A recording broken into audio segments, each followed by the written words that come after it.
سلام دوستان، امیدوارم که جور و خوش و سر حال باشید. هر جای دنیا هستید. تشکر از همکاری هایشون، تشکر از کمک هایشون که ما را همراهی کرد و این طرف هم بخیر.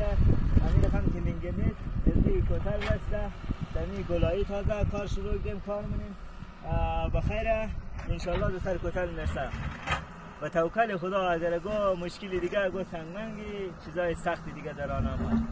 فیلم تو خیده و کیف کده و خوش باشید.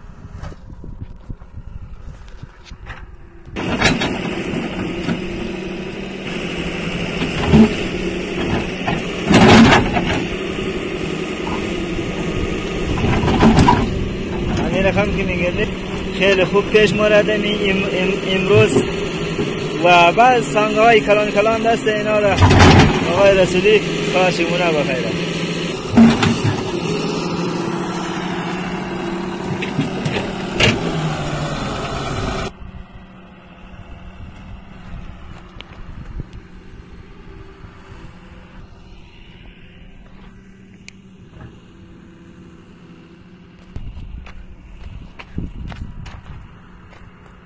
خب حالی بریم دیگه از او کارگرای که پشت سر بیل را صافکاریش منه.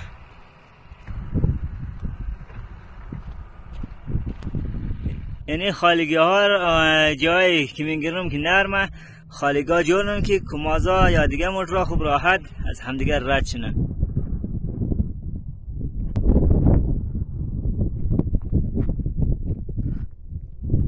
خب به کارگران رسیدیم بریم. همین رقمی که میگیرید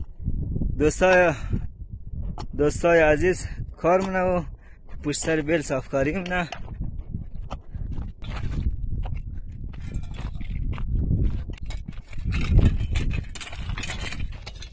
سلام علیکم. خب اینا مشغول کار دیگه. دوستا فیلم تو خیده و لذت ببرید از راه. چطور راه جور شده.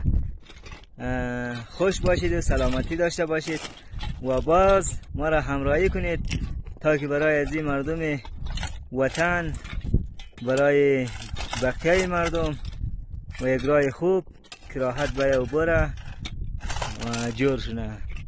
تشکر از لطف مهربانی شما.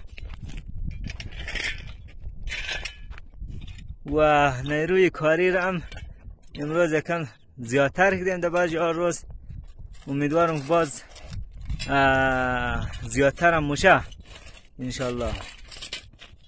خدا نگهدار. یعنی تر جاهایی که راه میدیه کار اینجا سرک بارتوتره. انجینیر میتونی یک دفعه گم کنی تو؟ بسم الله الرحمن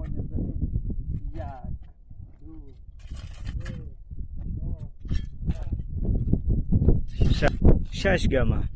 خب